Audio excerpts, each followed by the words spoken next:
Jack Foster never thought of himself as a man who stood out in a crowd. At 38, he blended into the landscape of everyday America. Jeans faded from too many washes, a simple flannel shirt rolled at the sleeves, callous hands that spoke of construction work more than comfort. He wasn't the kind of father who read parenting blogs or curated picture-perfect lunches for school. He was a single dad who tried, every single day, to make sure his daughter, Sophie, never doubted that she was loved.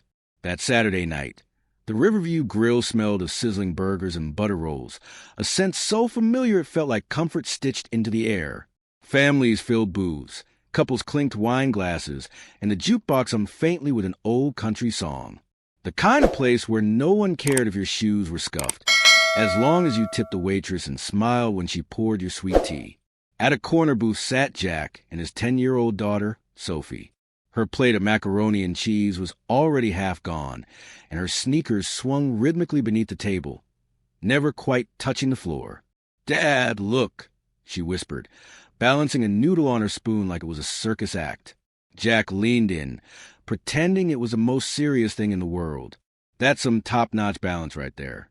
Maybe I should sign you up for the circus." Sophie grinned, freckles bunching across her cheeks. "Only if you're the clown. You'd have to wear the big shoes." Jack chuckled, shaking his head, savoring the sparkle in her eyes. "Guess that makes me the funniest clown in town." Her laughter filled the booth, sweet and unfiltered, the kind of sound that could stitch up cracks in a man's soul. Jack smiled, though a quiet ache pulled at the corners of his chest. These moments weren't just dinner breaks to him. They were sacred. Since Rachel, his wife and Sophie's mom, had passed away 3 years ago, every giggle, every inside joke had become a memory he clung to like lifelines. "You look tired, Dad," Sophie said suddenly, her voice softer, more serious. Jack waved it off with a practiced smile. "That's because you wore me out at the park earlier. You're getting faster every week." "Not faster than you," she answered, with absolute conviction. Jack didn't correct her.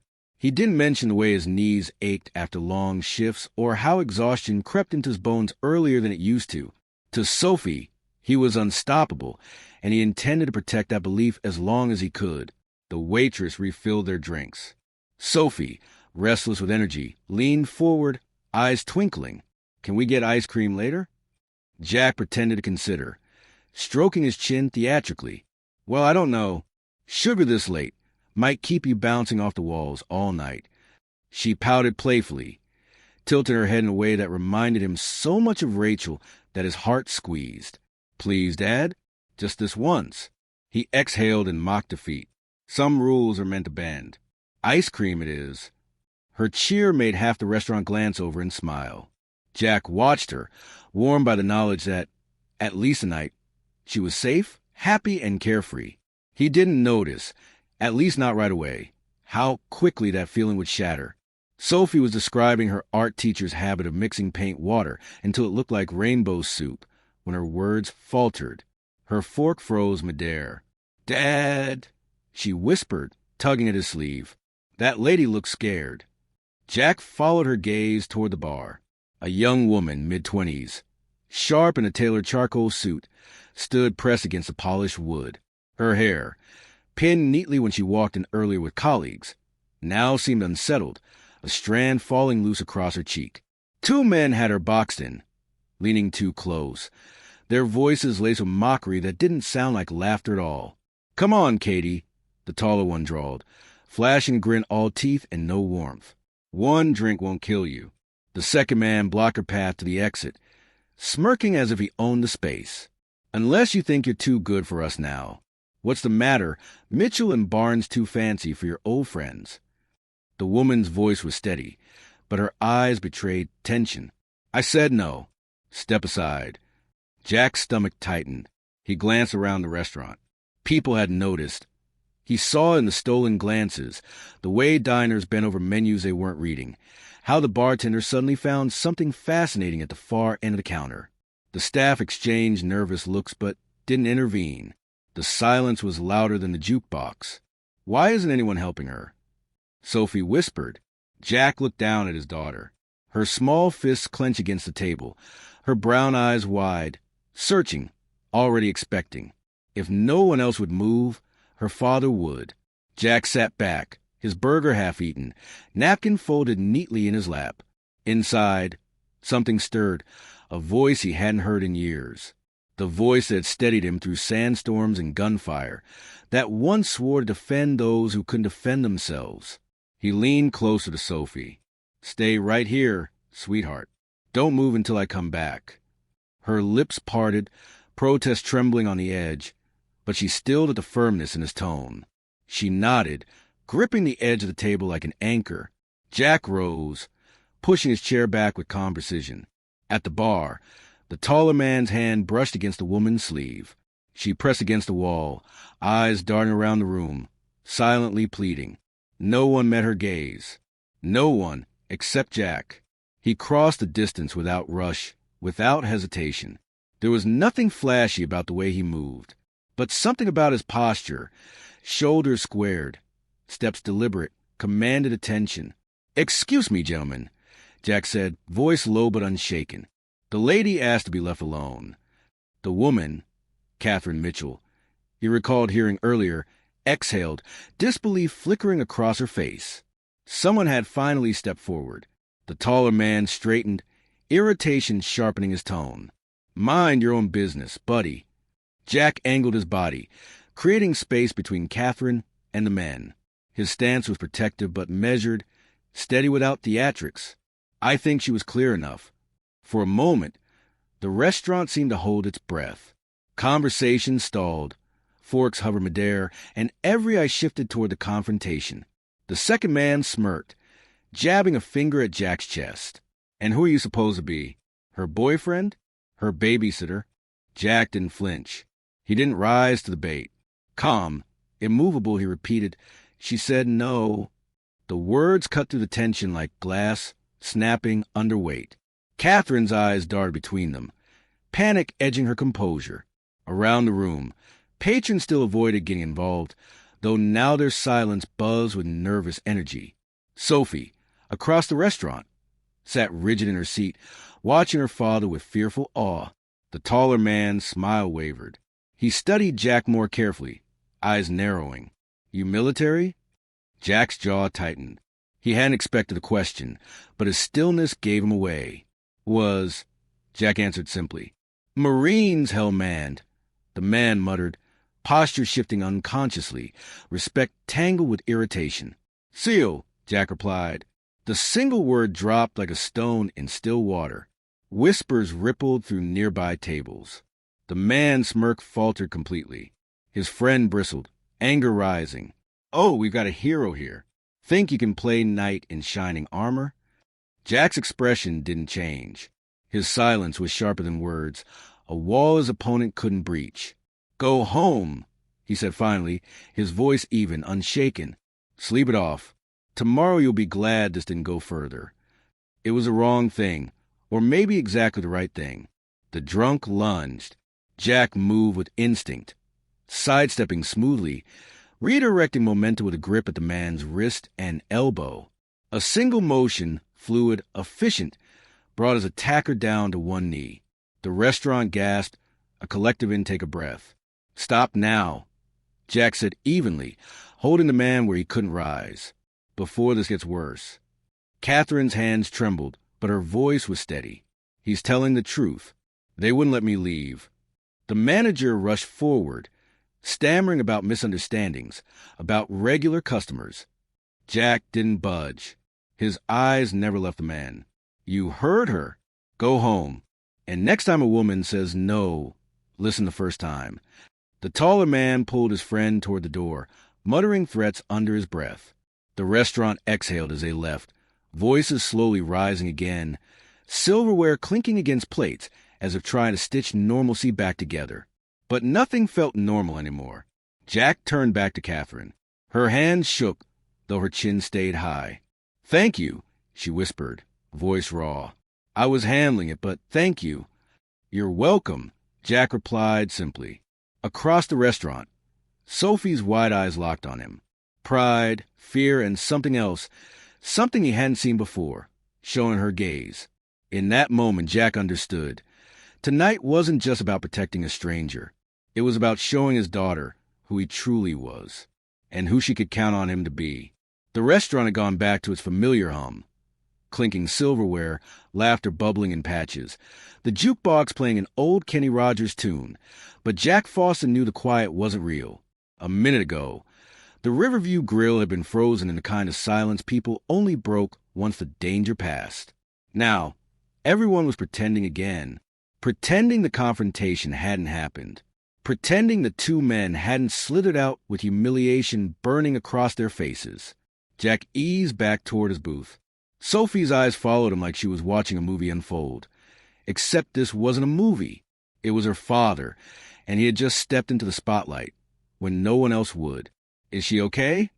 Sophie asked as soon as he slid into the seat. Her macaroni sat forgotten, congealing into a cheesy lump. "She's fine," Jack said, forcing his voice steady. "She just needed someone to step in." Sophie studied him with that unblinking seriousness kids sometimes have. Those men were scary. But you weren't scared at all. Jack hesitated. He could feel the weight of her words settling on him, heavier than the fight itself. Being brave doesn't mean you don't feel fear. Sophomore. It means you do the right thing, even when you are afraid. Her brow furrowed, chewing on his answer like it was homework. "Were you afraid?" Jack nodded slightly. "A little, not of getting hurt. I was afraid of making it worse. Afraid that if I stepped in wrong, it might go bad. But you helped anyway." "Yes," he said simply, "because it was the right thing to do." Sophie's lips curved into a small smile, and for a moment she looked older than 10. "Mom will be proud of you." The words hit him harder than Marcus's sloppy punch ever could have. He blinked, swallowing the ache in his throat. He wanted to believe it was true, that Rachel would have seen this not as breaking his promise to leave violence behind, but as keeping a deeper promise to stay the man she'd fallen in love with. He reached across the table, brushing a crumb from Sophie's cheek. "Finish your dinner, sweetheart. Then maybe we'll get that ice cream." Later that night, the house was quiet in the way only single-parent homes are, peaceful but a little hollow. Sophie was asleep, her steady breathing drifting down the hall. Jack sat at the kitchen table with a mug of coffee cooling in his hands. His phone buzzed. A message from an unknown number. "Thank you again for tonight. I've handled plenty of difficult men in boardrooms, but this was different." I froze. "You didn't. I won't forget it. Catherine Mitchell." Jack stared at the text. He wasn't sure how she'd gotten his number. Probably from a manager who'd taken his information in case the police needed a statement. He typed back a simple reply. "You're welcome. Hope you're okay. Jack Foster." The response came quickly. Better, knowing there are still people willing to step up when it matters. Jack set the phone down. He hadn't done it for gratitude or recognition. He'd done it because Sophie was watching. Because sometimes the silence of a room full of bystanders was louder than a scream. Because some instincts ran too deep to bury. He rubbed his temples, letting the quiet wash over him. But he couldn't shake the feeling that tonight wasn't the end of something. It was a beginning. Monday morning came crisp and cool, with the faint smell of cedar from the river breeze. Jack pulled into the construction site, thermos of coffee in one hand, hard hat in the other. Normally his crew would already be scattered, checking rebar, hauling lumber, shouting about schedules. But today they stood huddled near the trailer, voices low, heads bent over a phone. Jack slowed his steps. Gravel crunched under his boots. The men fell silent when he approached, eyes flicking toward him with a strange mix of curiosity and respect. "Morning," Jack said carefully. "Problem with the schedule?" Mike Donovan, his second-in-command and one of the few who knew Jack's military past, stepped forward. He was a former Army Ranger, broad-shouldered, grizzled around the edges, but dependable. He held out his phone. "You're all over social media, boss." Jack frowned, taking the phone. The video played, grainy and shaky, clearly shot from a corner booth. He watched himself walk across the restaurant, square off against Marcus, redirect his drunken lunge like it was nothing. The video ended with Marcus on his knees, Jack calm and immovable above him, while the restaurant gaped. The title read, "Navy SEAL Protects Woman from Drunk Attackers." Jack's stomach sank. "How many views?" he asked. 300,000, Mike said quietly. Since last night. Jack handed the phone back, his chest tight. He had spent years building a life of quiet. Steady, ordinary, anonymous. That anonymity was a shield. Now, the shield was gone. "It's just a bar fight," Jack muttered. "Happens every weekend. Let's focus on today's pour." But he felt the eyes of his crew follow him as he walked away. He knew things would never be the same. By afternoon, his phone was buzzing nonstop. Unknown numbers, reporters, veterans, organizations. Even a local news station wanted an interview. Jack ignored them all. But one message stood out. Should have minded your own business. People who cross the webs regret it. Jack stared at the screen, jaw tight. Marcus Webb. Of course. He deleted the message, but the threat lingered in his gut. That evening, as Jack drove Sophie home from school, she chatted in the back seat about art class and playground drama. But then her words shifted. "Dad," Allie's mom showed her the video. "Everyone's talking about it. They think you're like a superhero." Jack gripped the steering wheel tighter. "What did you tell them?" "I told them you used to be a SEAL," she said proudly, "and that you're my dad. That's better than Superman." He forced a smile, but his chest ached. She saw a hero. The world saw a viral headline. Marcus saw a target. When they pulled into the driveway, Sophie tilted her head. "You're not in trouble, are you?" Jack crouched beside her, brushing a strand of hair from her forehead. "No trouble, sophomore. Some people don't like being told no. That's all. But I can handle it. I promise." Her eyes searched his face. "Because you were a SEAL?" He smiled faintly. "Because I'm your dad. And that's the most important job I've ever had." Later that night, Jack checked every lock on the windows and doors, an old habit resurfacing. He knew men like Marcus, spoiled, entitled, dangerous when humiliated. And Marcus had money, influence, a family name that bought silence in this town. Jack wasn't worried about himself, but he had Sophie. And now Catherine Mitchell, whether she liked it or not, was in this too. Jack poured another cup of coffee and sat at the table, staring at his phone. The screen lit up with another message. "Thank you again for everything. I meant what I said. I won't forget it. Catherine." Jack typed slowly, deliberately. "Just did what anyone should have done. Take care. Jack." He set the phone down, exhaled, and stared into the darkened hallway where Sophie slept. Tomorrow would bring challenges, at the job site, at Sophie's school, maybe even on his doorstep. He didn't know yet how far Marcus Webb would go. But one thing was certain. The quiet life Jack had built was gone. And the warrior he thought he'd buried was wide awake. Jack Foster was used to starting his mornings early. He liked the quiet before dawn, when the streets were still empty and the only sound was the hum of his old coffee maker sputtering out a pot of strong brew. But on Tuesday, the quiet was interrupted. Not by Sophie, still curled up beneath her quilt, but by the persistent ping of his phone. He ignored it at first, pouring coffee into his thermos, slipping on his steel-toed boots. But when the buzzing continued, his gut told him what he already feared. This wasn't going away. The video, he thumbed the screen. Messages flooded in, some praising him, some ridiculing him, and some far darker. One stood out. "Next time, keep your mouth shut. Webb men don't forgive." Jack set the phone down, jaw tight. His instincts sharpened, just like they use overseas. This wasn't just noise. This was a warning. By the time Jack reached the job site, his crew was already murmuring. He could feel it in the way conversations halted when he approached, in the cautious looks men exchanged as if they didn't know whether to congratulate him or distance themselves. Mike Donovan handed him a clipboard. "Concrete delivery's late," he said, voice gruff, but his eyes betrayed concern. "And so's half the crew. Guess they don't want to get caught in the crossfire." Jack frowned. "Crossfire?" Mike lowered his voice. "Word is Marcus Webb's been running his mouth. He's not just mad. You embarrassed him. His family doesn't lose face around here. Especially not to some ex-SEAL running construction." Jack bristled at the tone, but he knew Mike wasn't wrong. The Webbs had money, connections, and a reputation for making problems disappear. "We've got a deadline," Jack said flatly. "Anyone who doesn't want to work today can walk. But I'm not folding because some spoiled rich kid can't take no for an answer." Mike's mouth twitched. "Respect. Loyalty. That's what I figured you'd say." Still, the unease hung in the air. That evening, Jack tried to keep things normal.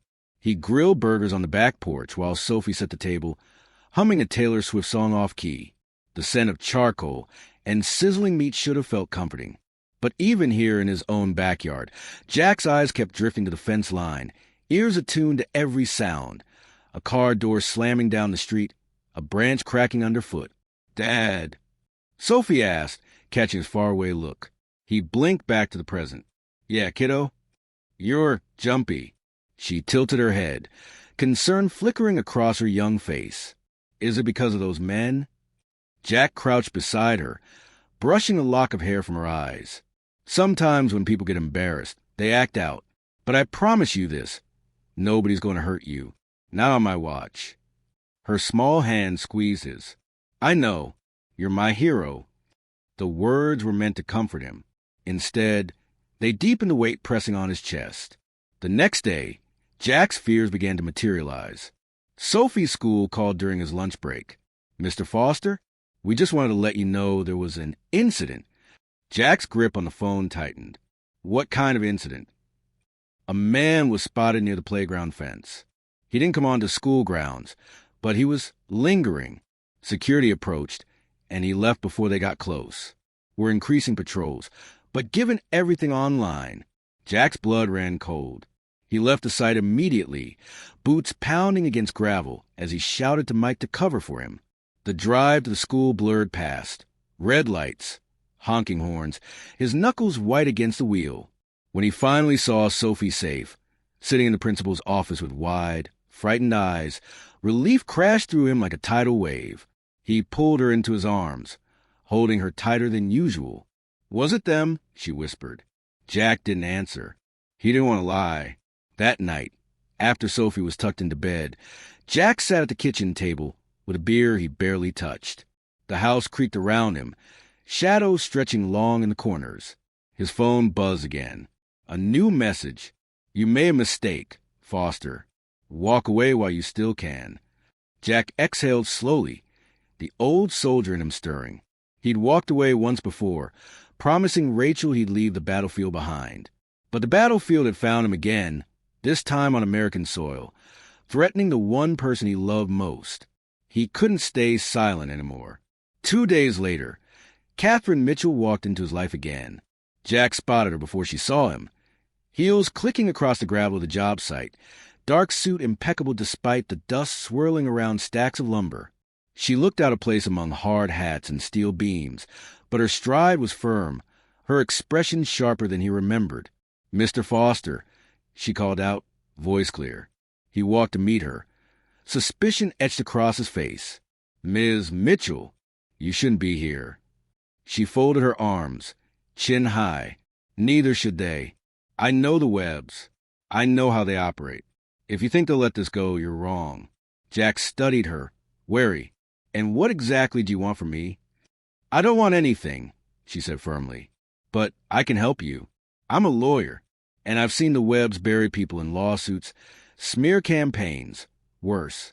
If you don't hit back with facts, they'll crush you." Jack's instinct was to reject her. He didn't want allies. Allies meant vulnerabilities. But he remembered Sophie's pale face at the school. Her whispered question, was it them? "Why?" he asked finally. "Why help me?" Catherine hesitated, then answered softly. "Because that night I saw what courage looks like, and I realized I've been silent too long." For the first time since the restaurant, Jack saw the steel in her eyes wasn't just professional. It was personal. They stood there in the dust and noise of a construction site. Two strangers bound by a single act in a restaurant. Jack felt the weight of the choice pressing on him again. Step back into silence, or step forward into the storm. Mike called his name from across the yard, waving a clipboard. Jack didn't answer right away. His gaze stayed on Catherine. "Fine," he said at last. "But understand this. I'm not afraid for myself. I'm afraid for my daughter. If you stay in this fight, You'd better be ready for what's coming. Catherine didn't flinch. I already am. Jack nodded slowly. For the first time, he wasn't standing alone. But deep down, he knew this was just the beginning. Jack Foster wasn't used to having company in his battles.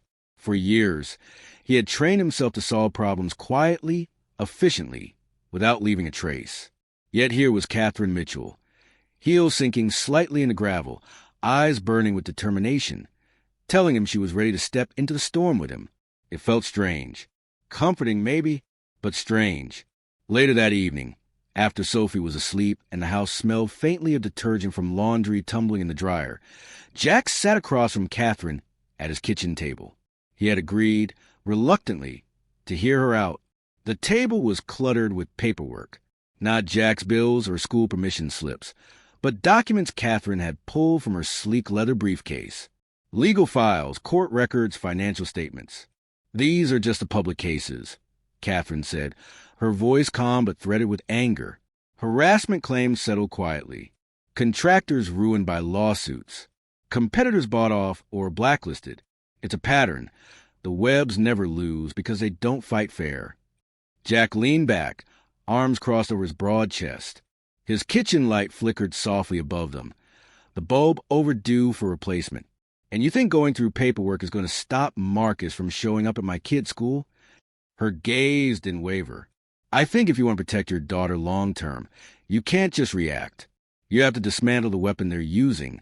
Power, money, reputation. You don't just swat away a snake, Jack. You cut off its head. Jack studied her for a long moment. She was polished, articulate, fiercely intelligent. But beneath that professional exterior, he could see it, the same steel that had carried her through that night at the restaurant. She wasn't speaking as a lawyer. She was speaking as someone who'd seen the system bend too many times in favor of the wrong people. You really want to do this? Jack asked, his voice low, because once we start, there's no undoing it. Catherine's eyes softened. I've spent years telling myself I was just doing my job, that I couldn't change the way things worked. But when you stood up that night, you reminded me I can't stay quiet anymore. Jack's jaw tightened. He had no illusions. This wasn't a fair fight. But maybe with her, it was a winnable one. The next morning, Jack tried to focus on routine. He cooked scrambled eggs for Sophie, slipped a lunchbox into her backpack, kissed the top of her head before school. On the surface, everything was normal, but normal felt like a fragile disguise. At the construction site, the damage was harder to ignore. Someone had slashed tires on the cement mixer, spray painted across the trailer in thick red letters, "Stay down, Foster." Mike stood by the graffiti, his jaw tight, his callous hands curled into fists. They're not even trying to hide it anymore. Jack ran a hand across his face, the grit of frustration scraping at him. Get the crew back to work. We'll handle repairs. Jack, Mike said firmly, this isn't just about a couple of thugs with spray paint. They're making a point, and if you keep pushing, they'll hit harder. Jack met his old friend's eyes. Then let them. I've fought harder men than Marcus Webb, but I won't let fear raise my daughter. Mike exhaled slowly. Loyalty flickered in his gaze. Then I've got your back. But just remember, you've got more to lose now than you ever did overseas. Jack nodded. He didn't need the reminder. Every decision he made carried Sophie's safety in its shadow. That evening, Catherine returned with more files. They spread them out across Jack's kitchen table, like battle plans. Marcus's father, Charles Webb, has his hands in half the county, she explained, tapping documents with a manicured finger. Real estate, construction, local politics. They don't just own buildings, Jack. They own people. Jack frowned, scanning the pages. So, how do you fight people who buy their way out of everything? Catherine's lips pressed into a thin line. You shine a light where they can't control the shadows. But to do that, we'll need evidence that can't be dismissed. Jack rubbed his temples. Evidence. He was using intel, surveillance, hard proof. But this wasn't war. It was something murkier. Still, the strategy made sense.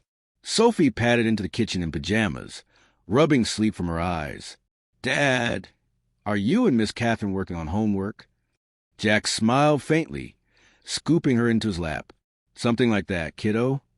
Catherine's expression softened. Hi, Sophie. The little girl studied her with curiosity. Are you helping my dad with his job? Yes, Catherine said gently. I'm trying to help your dad keep things fair. Sophie tilted her head, then nodded seriously, as if she understood more than Jack wanted her to. Good. He needs help. Jack laughed under his breath, hugging his daughter close. Out of the mouths of babes, he murmured. But later, when Sophie was back in bed, those words stuck with him. Maybe he really did need help. A few nights later, Jack's doorbell rang close to midnight. He grabbed the baseball bat he kept near the door before peering through the peephole. It was Derek, the second man from the restaurant. His eyes were bloodshot, his shoulders slumped. He looked nothing like the cocky figure Jack remembered. Foster, Derek muttered, glancing over his shoulder nervously. I shouldn't be here, but I had to warn you. Jack opened the door a crack. Warn me about what? Marcus, Derek said, his voice hoarse. He's not letting this go. He said he's going to make your life a lesson. And he's starting with your kid. Said he's got people at the school who owe him favors. Jack's grip on the bat tightened, fury boiling beneath his calm surface. Why are you telling me this? Derek swallowed hard. Because I've seen what happens when Marcus gets bored, and I don't want blood on my hands this time. Jack studied him carefully. The man looked broken, scared, desperate. For once, his words rang true. Get out of town, Jack said finally. If Marcus finds out you warned me, he'll come after you too. Derek nodded quickly, relief flashing in his eyes. Good luck, Foster. You're going to need it. Jack shut the door and leaned against it, his chest heaving. Upstairs, Sophie slept soundly, unaware of the storm gathering around her. Jack exhaled slowly, the decision crystallizing inside him. No more waiting. No more hoping the Webbs would back off. If Marcus wanted a war, then Jack would give him one. But this time, he wouldn't fight alone. Jack Foster hated mornings like this. Not the crisp air or the golden slant of sunlight over Maplewood rooftops. He actually loved those. What he hated was a buzzing in his pocket, the flood of notifications he couldn't ignore anymore. When he dropped Sophie off at school, he noticed the whispers. Kids pointing, teachers giving him tight smiles, parents eyeing him curiously at the curb. He'd lived in Maplewood for years, always blending into the background. Now, his face was plastered on every phone screen. By the time he pulled into the construction site, Mike was waiting with a grim look and a folded newspaper. You made the front page, Mike said, handing it over. Jack unfolded it reluctantly. His own photo stared back at him, a grainy still pull from the viral video. The headline screamed, Ex-Navy SEAL protects woman from attackers at local restaurant. Below it, a smaller subheading. But is he really a hero? Jack scanned the column, bow rising. The reporter dug into his past, his service record, a classified mission in Helmand, where civilian casualties were rumored, an honorable discharge that looked less tidy in print. Words like reckless, violent, unstable peppered the piece. Webbs, Jack muttered. His voice was low, but Mike heard it anyway. Mike nodded grimly. They're pulling strings. You embarrass Marcus. Now his daddy's buying ink and airtime. Jack folded the paper, jaw tight. He'd expected pushback, but not this fast. Not this personal. That evening, Jack sat at his kitchen table with Catherine. Papers were spread everywhere again, but tonight it wasn't just legal filings. It was clippings, screenshots, whispers of dirt on the Webbs that Catherine had been chasing for years, but never had reason to dig too deep into. Until now. They're trying to bury you in your past, she said, tapping the newspaper with sharp fingernails. We need to remind people theirs. Jack raised a brow. You mean Marcus's bar fights and DUIs that disappeared? Charles Webb's questionable zoning deals? That's not just reminding people. It's lighting a match. Catherine met his gaze steadily. Then maybe it's time the town saw the fire for what it is. Jack leaned back, rubbing his temples. He wasn't afraid of getting hurt. He wasn't even afraid of losing work. What twisted his stomach was Sophie. She deserved birthday parties, art projects, Carefree summers. Not whispers in hallways about her dad being a thug. She's already hearing about it, Jack said, quietly, at school. She told me kids were showing her the video, calling me a superhero. That's fine. But what happens when they start repeating the headlines? When they say her dad's dangerous? Catherine's expression softened. Then we make sure the truth is louder. 2 nights later, Jack's quiet home life shattered again. He was washing dishes while Sophie brushed her teeth when headlights swept across his front window. Tires screeched. A rock crashed through the glass with a thunderous crack. Sophie screamed. Jack was at the door in seconds, heart pounding. But by the time he flung it open, the taillights of black SUV were disappearing into the night. On the porch, the rock lay wrapped in paper. Jack unrolled it with steady hands. Scrawled across a note in thick black marker, "Next time, it's her." His stomach dropped. The police came, took a statement, shrugged sympathetically. "No plates, no witnesses," the officer said. "We'll file a report, but unless you can prove who it was." Jack cut him off. "I know who it was." The officer gave a helpless shrug. "Then I'd suggest laying low." Jack's fists curled at his sides. Laying low had never saved anyone. After the patrol car pulled away, Jack sat at the kitchen table with Sophie tucked safely in her room. Catherine was there again, jaw tight, fury radiating from her. "This is escalation," she said flatly. "They're trying to scare you off." "It worked," Jack muttered, his voice like gravel. "I'm scared. For her." Catherine leaned forward. "Then use it. Don't let them dictate the story. Take control of it." Jack studied her. For the first time, he realized Catherine wasn't just helping out a principal. She had skin in this game. Something about the Webbs lit a personal fire in her. "What did they do to you?" he asked. She froze, eyes flicking away.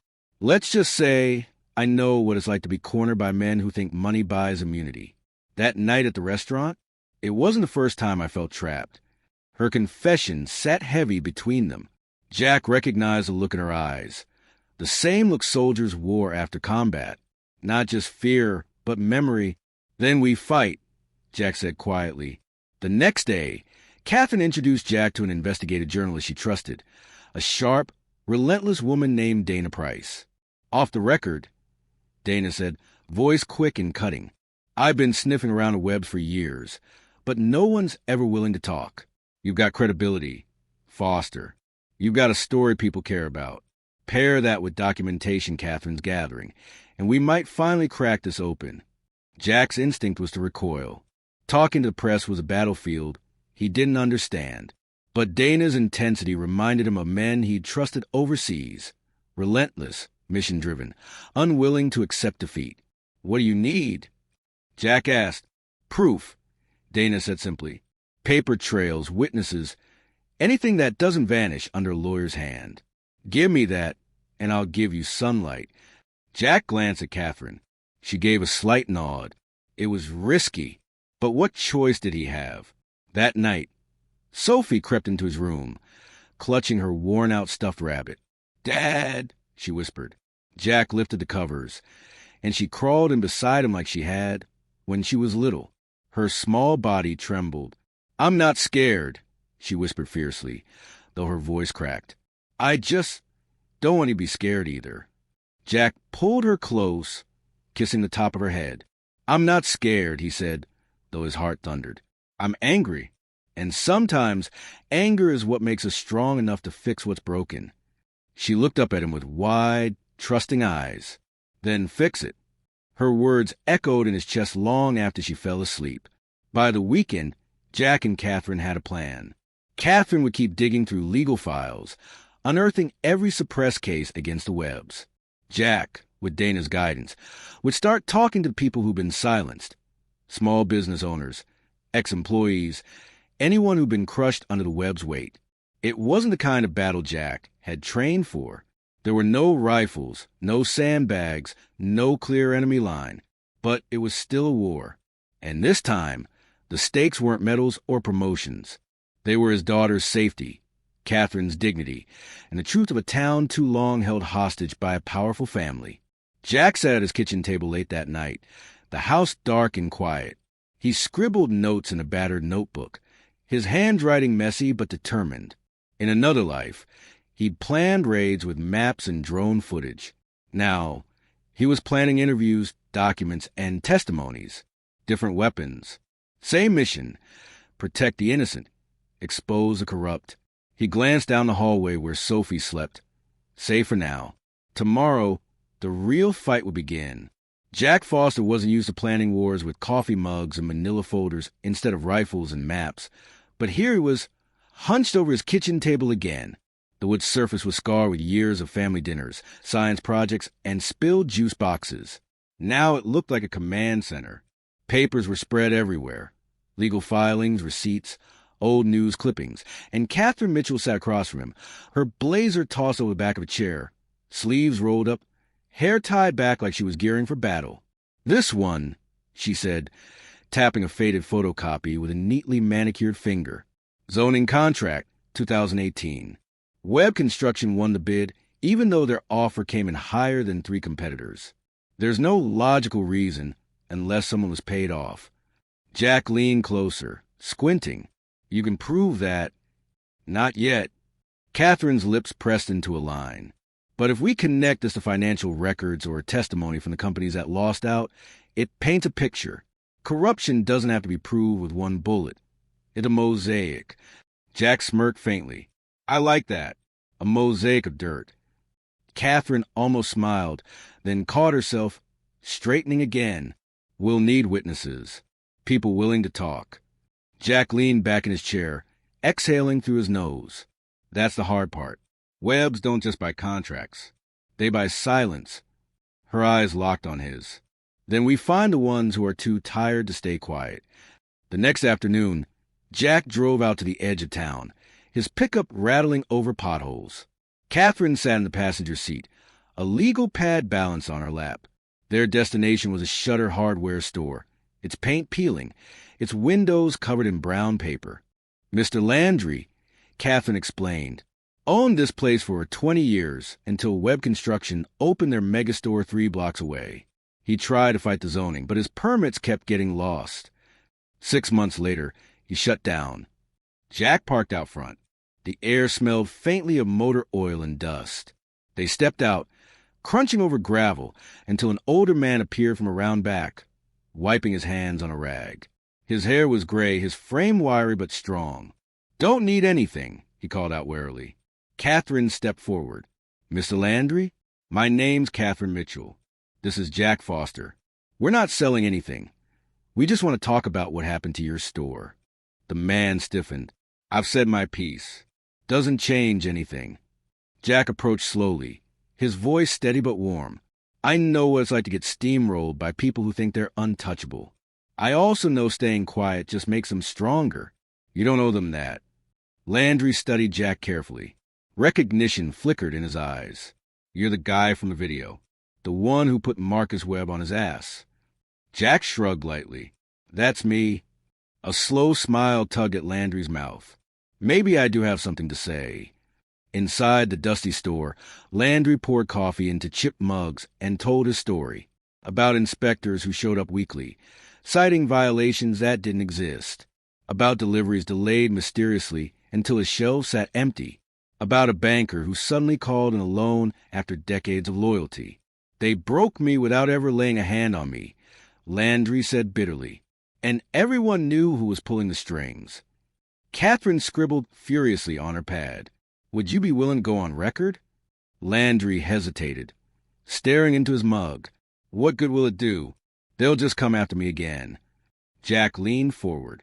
"Maybe, but if enough people stand together, they can't knock everyone down. I can't promise it'll be easy, but I can promise you won't be standing alone this time." Landry's gaze held Jack's for a long moment. Finally, he gave a short nod. "All right, let's do it." Over the next week, Jack and Catherine visited more people. An electrician who'd lost his license after refusing to overbill on a web project, a waitress fired after filing a harassment claim against Marcus, a landscaper pushed out of contracts when he wouldn't pay kickbacks. Each story painted another tile in the mosaic Catherine had described. Each voice was a crack in the web empire. But with every new lead, the threats escalated. One night, Jack came home to find his mailbox ripped from the ground, stuffed with shredded newspaper articles about his military service. Another evening, Catherine's car was keyed outside her office, the words traitor etched deep into the paint. And then came the message that chilled Jack to his core. It was taped to his front door in bold, sloppy handwriting. You can't protect her forever. Jack tore it down, his jaw set. Inside, Sophie was coloring at the kitchen table, oblivious to the danger outside. He watched her, his chest tightening with both fear and fury. That night, Mike dropped by unannounced. He leaned against the doorway, his face lined with worry. You're stirring a hornet's nest, Jack. Not stirring, Jack corrected. Exposing. Mike crossed his arms. Same difference to the guys holding the stingers. Look, I'm with you. I always have been. But this isn't a battlefield. It's politics. Corruption. They don't fight clean and they don't fight fair. Jack looked him dead in the eye. Neither do I, when my daughter's on the line. Mike studied him for a moment, then gave a slow nod. Then you're going to need more allies. 2 days later, Jack and Catherine met Dana Price, the journalist, again. She sat in a dingy diner booth, recorder on the table, pen tapping against her notebook. This is gold, she said, flipping through Catherine's notes. It's not enough yet, but it's building. If we can corroborate Landry's story with documents, maybe find financial trails, we can run this. Jack frowned, and when it runs, the webs will hit back harder. Dana smirked. Good. Let them. Every punch they throw makes them look guiltier. Catherine's voice was steady. We can't underestimate them. They've built an empire on intimidation, but the cracks are showing. If we keep pressing, the whole thing will collapse. Jack felt the weight of her words. He'd fought enemies who hid in shadows before. This was no different. Except now, the battlefield was his own hometown. That night, Jack tucked Sophie into bed. She clutched her stuffed rabbit, looking up at him with sleepy eyes. Dad, she murmured. Yeah, kiddo? Are the bad guys going to stop soon? Jack brushed her hair back gently. Not yet, but we're getting closer. She yawned. As long as you're here, I'm not scared. Her trust hit him like a hammer. Heavy, humbling, impossible to ignore. After she drifted off, Jack sat alone in the living room, staring out the darkened window. He knew the Webbs were watching. He knew they were planning their next move. But for the first time, Jack felt the tide beginning to turn. They weren't invincible, and he wasn't alone. The first punch always comes quiet. That's what Jack Foster had learned in combat, and it was true now in his own backyard. The Webbs didn't hit with fists. They hit with whispers, headlines, and men in tailored suits carrying papers stamped with seals. On Monday morning, Jack arrived at the construction site to find chaos. Trucks idle at the curb, their drivers smoking nervously. A county inspector waved a clipboard like a weapon, shouting about safety violations. Stop all work immediately, the inspector barked. His neon vest glowed against the gray steel skeleton of the building. This site is shut down until further notice. Jack's boots crunched over gravel as he approached. On whose authority? County Zoning Board, the man snapped. Turns out your permits weren't filed correctly. That's bull, Mike cut in, his voice sharp, fist curling. Jack held up a hand, steady as a rock. He could see the truth in the inspector's shifty eyes. This wasn't about paperwork. This was the Webbs tightening the noose. The crew muttered, frustration buzzing through the site. Paychecks depended on this project. Families depended on those paychecks. And now it was frozen. Just like that, Jack exhaled slowly. All right, shut it down for now. Let's not give them more ammo. The inspector smirked as he scribbled on his clipboard. Jack's jaw clenched, but he kept his voice calm. Tell Charles Webb I got the message. That evening, Jack sat at the kitchen table with Catherine and Dana Price. Sophie was upstairs, humming while she drew in her sketchbook, unaware of the storm building downstairs. They're bleeding you dry, Dana said bluntly. Recorder off, pen idle. If they shut down your site for weeks, you lose contracts. You lose reputation. And the narrative shifts from hero dad to washed-up veteran who can't keep his business afloat. Catherine flipped through a stack of papers. I checked the permits myself. Everything was in order. They pushed this through by leaning on the zoning board. Jack's hands curled into fists against the table. So what now? We just roll over and watch them take food off my cruise tables. No, Catherine said firmly, her voice laced with steel. Now we go public. We show people this isn't about you. It's about how the Webbs operate, crushing anyone who stands in their way. Dana's eyes gleamed. I can spin this. Local hero targeted by powerful family after viral video. People eat that up. Jack hesitated. He hated the spotlight. But then he thought about Sophie's face when she asked if the bad guys would ever stop. Do it, he said finally.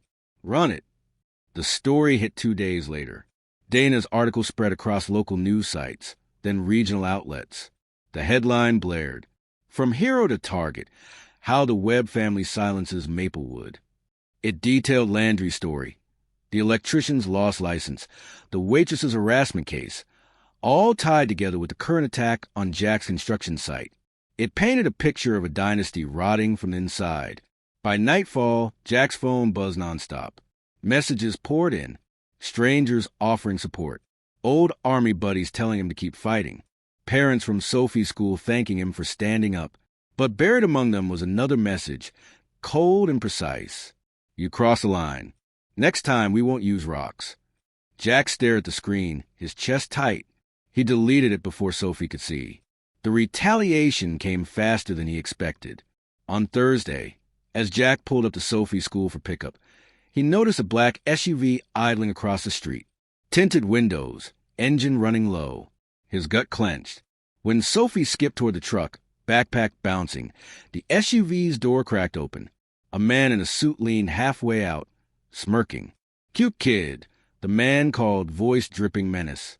Shame as she learned the hard way what her daddy started. Jack's blood went ice cold. He positioned himself between Sophie and the SUV, voice like steel. Get out of here before I drag you out myself. The man chuckled, closing the door. The SUV pulled away slowly, deliberately. A warning, a promise. Sophie's hand tightened around Jack's. Her freckles stood out stark against pale skin. Dad, was that them? Jack forced his voice steady. Doesn't matter. They're not touching you. Ever. But inside, fury churned like fire. This wasn't just intimidation anymore. It was personal. That night, Mike came by again. He sat heavily on Jack's porch steps, a beer dangling from his hand. You can't keep playing defense, Mike said bluntly. They're not going to stop until you're crushed or you fight back. Jack stared out at the dark street. I'm fighting. Just not with fists this time. Mike snorted. Maybe not, but you'd better be ready when it comes to that. Jack didn't answer, because deep down he knew Mike was right. The next morning, Catherine brought news that shook Jack to his core. Marcus has been bragging, she said, sliding into the booth at the diner where they met. He told people he's got leverage on you, that he can ruin you with one phone call. Jack's eyes narrowed. What leverage? Catherine hesitated. Your service record. The rumors about Hellman. He's feeding them to the press, twisting them. If they stick, you won't just be the target. You'll be the villain. Jack's chest tightened. He had carried that weight for years. The ghost of mission gone wrong. Civilians caught in crossfire. Officially, he'd been cleared, but in the court of public opinion, the truth didn't matter. So they paint me as a killer, Jack said flatly. That's their big move. Catherine reached across the table, her hand brushing his. Then we paint them as what they really are, predators. We don't hide from your past. We own it, and we show that it doesn't define who you are now. Jack studied her, the warmth in her touch anchoring him. She wasn't just his ally anymore. She was his lifeline. That evening, Sophie crawled onto the couch beside him, clutching her stuffed rabbit. Dad, she whispered. Yeah, Soph. Why do they hate you? Jack swallowed hard. Because some people don't like being told no. And when they can't scare you, they try to hurt you. Her eyes welled with tears. But you're not going to let them win, right? He pulled her close, his voice steady even as his chest ached. Not now. Not ever. As she drifted to sleep against his shoulder, Jack stared into the darkened room. The Webbs had crossed every line. They'd threatened his work, his reputation, his home, and now his daughter. It was time to stop reacting. It was time to strike back. The morning after the black SUV threatened Sophie, Jack Foster felt a shift inside him. It wasn't rage. He'd been burning with that for days. It wasn't fear. He'd been carrying that since the first warning text. No, what coursed through him now was resolve. Cold, steady, immovable. He had tried silence. He had tried patience. The Webbs had mistaken both for weakness. Now, it was time to show them they were wrong. Jack met Catherine Mitchell at her office, a modest downtown space cluttered with legal texts and stacks of manila folders. She looked different that morning. Not just professional, determined. Her blouse was crisp, her dark hair tied back, but her eyes were fierce, like someone who had finally stopped running from her own shadows. "They're moving fast," Catherine said, sliding a folder across her desk. "Marcus has been feeding every outlet he can find stories about your service record. By next week, you'll be painted as a violent ex-SEAL who snapped in a diner." Jack flipped the folder open. Printouts of articles, some already online, others drafts she'd intercepted. Words leapt out at him: reckless, unstable, dangerous. He could almost hear Rachel's voice reminding him that this was why they'd left military life behind, because the ghosts never stopped following. "They want me the villain," Jack muttered. "Exactly," Catherine said. "So we beat them at their own game. We don't hide your past. We own it. We frame it. You're a veteran, a father, a man who stood up when everyone else stayed seated. We tell your story before they can twist it." Jack studied her, his jaw tight. "You think people will listen?" "They already are," Catherine replied. Dana's article lit a fire. "People are whispering. Some are scared, but others are angry. They're ready for the Webbs to fall." Jack exhaled slowly. He wasn't used to being the story. He preferred to work in shadows, do his job, disappear. But Sophie's face came to mind, pale and frightened when she saw the SUV. She deserved a father who didn't just protect her with his fists, but with his voice. "All right," Jack said. "We take the fight public." The plan came together quickly. Catherine coordinated with Dana Price, the journalist, who had already built a draft expose titled "The Webb Dynasty, Power, Intimidation, and the Cost of Silence."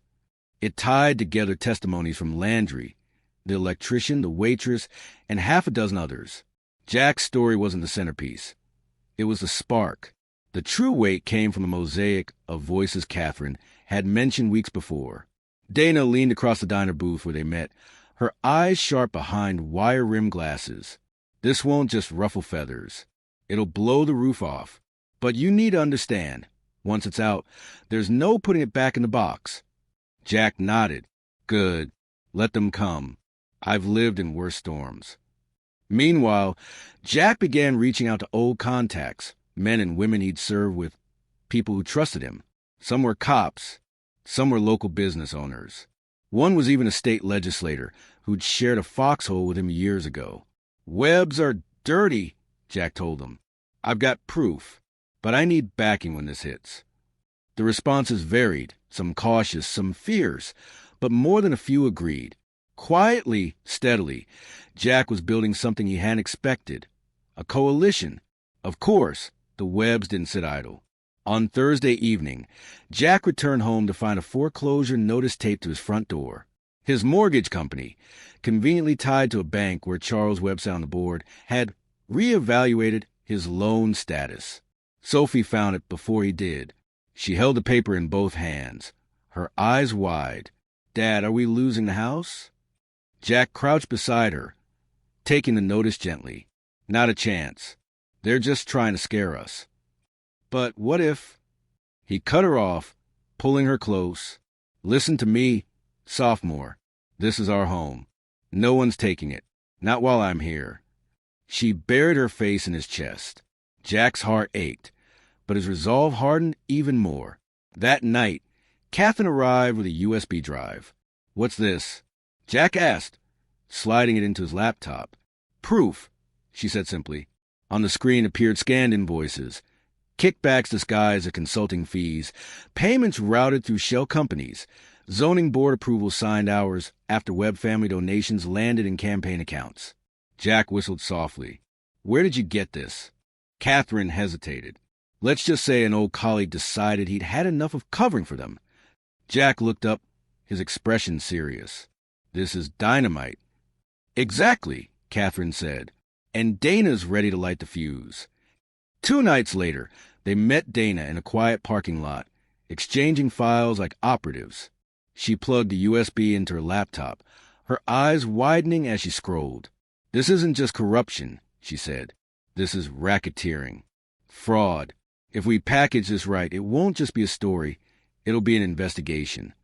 Jack crossed his arms. Then we package it. Dana looked up, her expression both eager and wary. You realize once I hit publish, the Webbs will know exactly who fed this to me. Jack's jaw tightened. Let them know. I'm done hiding. The fallout came faster than they imagined. Dana's story dropped on Sunday morning. Within hours, it was everywhere. Local news, state outlets, even national blogs hungry for a David versus Goliath tale. The headline was brutal. The Webb family's empire fear.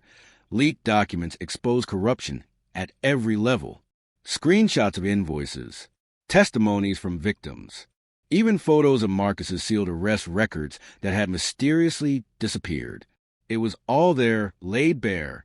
By noon, protesters gathered outside Webb headquarters with handmade signs. We won't be silenced, and justice for Maplewood. Jack watched the coverage on his living room TV. Sophie perched beside him with wide eyes. Catherine stood in the doorway, arms crossed, a rare smile tugging at her lips. You did it, she said softly. No, Jack corrected. We did. But victory was short-lived. That night, as Jack stepped onto his porch, headlights flared at the curb. A different black SUV idled, engine rumbling like a predator's growl. The window rolled down just enough for a voice to carry. You've made powerful enemies, Foster, the man said coldly. And powerful enemies don't go down without blood. The SUV roared off, leaving the night thick with exhaust fumes and menace. Jack stood in the darkness, fists clenched. Inside, Sophie slept soundly, clutching her stuffed rabbit. Catherine's files lay stacked on the table. The town was finally waking up, finally seeing the Webbs for what they were. But the war was far from over. If anything, it had just begun. The Webb family had always lived by one rule: never bleed in public. For decades, they had silenced rivals with payoffs, threats, and lawyers. But after Dana Price's expose dropped, their empire was hemorrhaging in broad daylight. On Monday morning, Maplewood buzzed with outrage. Protesters stood outside City Hall. Editorials condemned the corruption. For the first time, people weren't whispering, they were shouting. But Jack Foster knew better than to celebrate too soon. Predators didn't vanish when exposed. They struck harder, desperate to prove they still had teeth. And sure enough, the bite came fast. Jack walked into the job site with his hard hat tucked under his arm. The concrete skeleton of the building loomed against a gray sky, half-finished, silent. Too silent. Mike Donovan met him at the gate, face grim. We got a problem. What now? Jack asked, already bracing himself. Mike handed him a folded notice. Termination of contract. Signed by the city's development board. They're pulling the plug on the project. Mike said, effective immediately. Webb Construction's taking over. Jack's pulse hammered in his ears. That's not even legal. We were halfway finished. Mike shook his head. Doesn't matter. They've got the board in their pocket. You fight it in court, it'll take years. In the meantime, we're done. Jack crumpled the notice in his fist, fury burning through him. The Webbs weren't just trying to ruin him. They were trying to erase him. That evening, Catherine arrived at his house with a stack of new documents, her heels clicking hard against the porch. Her normally steady expression was tight with worry. They're retaliating on every front, she said, setting the files on the table. Your mortgage company's accelerating foreclosure proceedings. My firm has suspended me for conflict of interest. And Dana's already been threatened with a lawsuit for defamation. Jack rubbed his temples. So they're burning the house down on their way out. Exactly, Catherine said. If they can't silence us, they'll bury us in chaos. Jack exhaled slowly, his eyes drifting to the hallway where Sophie's laughter echoed faintly as she FaceTimed a friend. They'll try, but they won't break us. 2 nights later, the fight turned physical. Jack was driving home from the grocery store when headlights appeared in his rear-view mirror, bright, aggressive, far too close. The black SUV swerved behind him, revving like a predator ready to pounce. Jack's instincts flared. He turned down a side road. The SUV followed. His hands tightened on the wheel. Another swerve. Another push. Then the SUV rammed his bumper hard enough to jolt his truck forward. Jack's training kicked in. He braked suddenly, letting the SUV overshoot, then swerve into a defensive turn. The 2 vehicles spun across the gravel shoulder, dust and pebbles flying. When the SUV skidded to a stop, a door opened. A man stepped out, broad-shouldered, dressed in black, a metal pipe glinting in his hand. Jack got out slowly, his stance calm but coiled. "You should have stayed quiet," the man growled. Jack's voice was low, steady. "Tell Marcus if he wants me. He can come himself." The man swung. Jack blocked, redirected, and in 2 fluid motions had the man face down in the dirt, pipe clattering uselessly. Jack leaned down, his voice like gravel. "Next time you come near my family, you won't walk away." He released the man, who scrambled back to the SUV and roared off into the night. Jack stood in the dust, chest heaving. The line had been crossed. The next day, Sophie came home from school with tears in her eyes. "What happened?" Jack asked, crouching to meet her gaze. "Some kids were whispering," she said, her voice trembling. "They said their parents told them you're a criminal, that you hurt people overseas, that you'll end up in jail." Jack's stomach twisted. He pulled her into his arms. "Listen to me, sophomore. People are scared because the webs are powerful. But scared people say things that aren't true. What matters is what you know about me." She sniffled. "I know you're my hero." Jack kissed the top of her head, fighting back the ache in his chest. "That's all I need." But inside, he knew he couldn't let this go on much longer. Sophie was already paying the price for his war. That evening, Catherine and Dana sat in Jack's kitchen, voices low but urgent. "The tide's turning," Dana said. "Half the county is with us. But the Webbs still have the sheriff, the courts, and most of the city council in their pocket. If we want to break them, we need more than stories. We need a smoking gun." Jack frowned. "Like what?" Catherine leaned forward. "Bank records. Contracts. Something that proves criminal intent, not just corruption. If we can find that, we don't just win in public opinion. We force the feds to act." Jack's eyes narrowed. "And where do we find something like that?" Dana hesitated, then slid a photo across the table. It showed Marcus Webb entering a downtown high-rise with a leather briefcase. According to a source, their financial fixer keeps everything in a private safe. Contracts, wire transfers, kickback records. If we get inside, it's over. Jack studied the photo, his mind racing. "You're saying we break into a Webb office?" "Not we," Dana corrected. "You." Catherine's eyes flashed. "That's insane. It's illegal." "He's not." Jack cut her off. "I've done worse in worse places. If this ends the war, I'll do it again."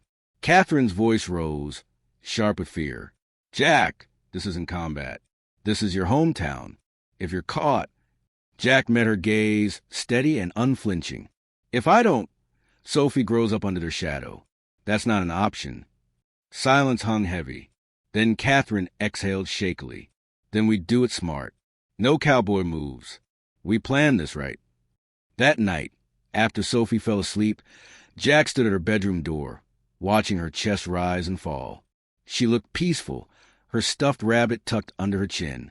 He whispered softly, "I'll end this, kiddo. I promise."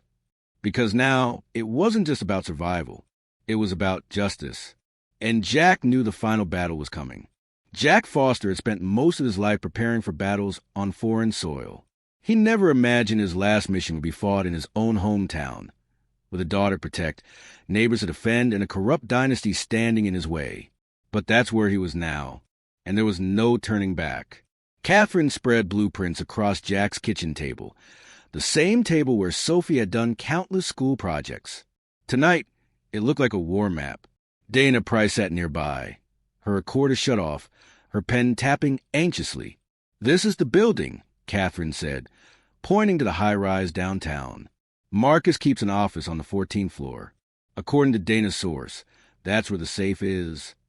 Jack studied the plans carefully, his jaw tight. "Security? Minimal at night," Dana said. "Private guards, cameras, keycard access. But nothing you haven't handled before." Jack gave a grim smile. "Good. Then I can do it quiet." Catherine reached across the table, her hand brushing his. "Just promise me one thing. Don't take unnecessary risks. You've already given enough." Jack held her gaze. "I don't take risks. I take responsibility." The night air was cool when Jack pulled his pickup into an alley behind the Webb office tower. The city hummed with distant traffic, but here, in the shadow of glass and steel, it felt eerily silent. He wore dark jeans, a simple black jacket, gloves tucked tight. Nothing flashy, just practical. Slipping through a side door Dana's contact had left ajar, Jack moved with practiced precision, up the stairwell, past the flickering light. His boots made no sound against the concrete steps. On the 14th floor, he crouched by Marcus's office door, listening. Silence. He slid the key card Catherine had secured. The lock clicked softly. Inside, the office smelled of expensive leather and arrogance. Family photos lined the shelves, Marcus with his father, Charles, shaking hands with mayors, senators, anyone with power. A dynasty built on intimidation. And in the corner, the safe. Jack approached, his heart steady. He wasn't a thief, but years in the SEALs had taught him how to open doors that weren't meant to be opened. With steady hands, he worked the lock. Click. The safe opened. Inside were folders, ledgers, flash drives. Evidence stacked neatly. Arrogance in paper form. Kickbacks, bribes, even payments to law enforcement. Proof. Jack slipped it all into his backpack. Then a voice behind him. Well, the hero himself. Marcus Webb stood in the doorway, flanked by two men in suits. His grin was venomous, his eyes glittering with malice. "You think you can take me down with paperwork?" Marcus sneered. "You're just a washed-up soldier playing vigilante."